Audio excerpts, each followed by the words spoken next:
होंगी।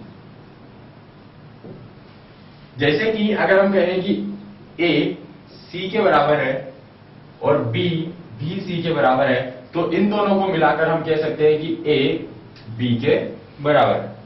या हम कहें कि यहां पर A बराबर 2 है और B बराबर भी 2 है, तो A बराबर B होगा। यह हुआ यूक्लिड का पहला अभिग्रहित या एक्सियम।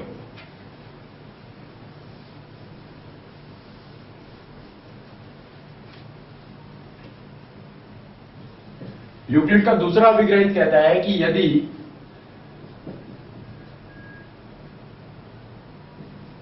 बराबर में से बराबर में बराबर जोड़ा जाए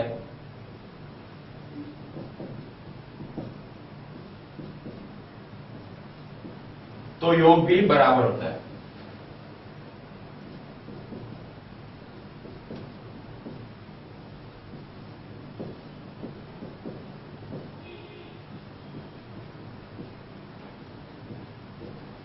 यानी कि अगर हमारे पास मान लें कि A बराबर B है, बराबर में बराबर जोड़ा जाए, यानी कि दोनों तरफ से हम 2 जोड़ दें, तो ये जो योग आएगा A प्लस 2 और B प्लस 2 ये बराबर होगा। जैसे कि अगर हम देखें कि 3 बराबर 3 है और अगर हम कर दें इसके तरफ दोनों तरफ 3 प्लस 2 और 3 प्लस 2, तो इनका योग 5 5 भी एक दूसरे के बराबर आएगा। ये यूक्लिड का दूसरा अभिग्रहित हुआ। और यूक्लिड के तीसरे अभिग्रहित में दूसरे में योग की जगह पर अगर हम घटाना कर दें, यानी कि यदि बराबर में से बराबर घटाया जाए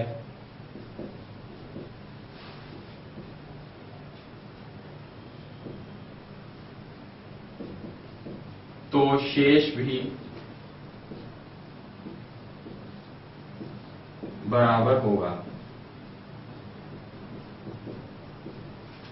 यानी कि अगर हमारे पास 5 बराबर 5 है और इसमें से बराबर घटा दिया जाए, यानी कि दोनों तरफ से हम 3 अगर घटा दें, तो हमारे पास शेष 2 भी एक दूसरे के बराबर आएगा।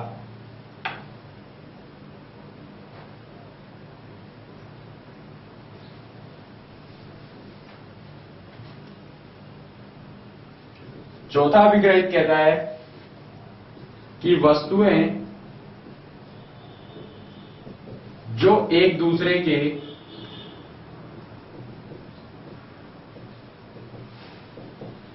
परस्पर संपाती होती है, संपाती यानी कि कोइंसिडेंट होती है,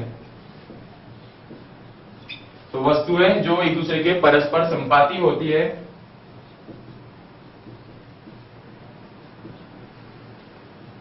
वो बराबर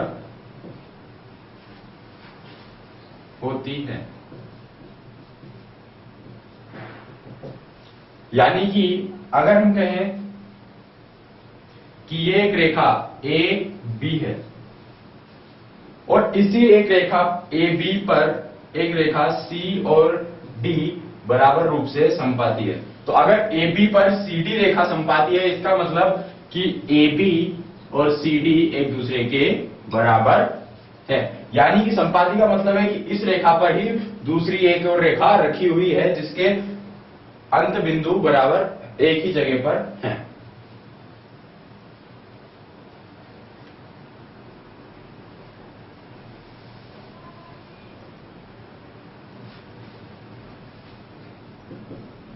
पांचवा अभिग्रहित कहता है कि पूर्ण अपने भाग से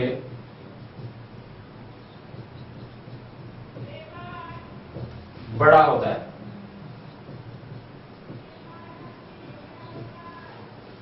बहुत ही सिंपल बात है कि अगर पूर्ण एक चीज हमने कोई ली और इसको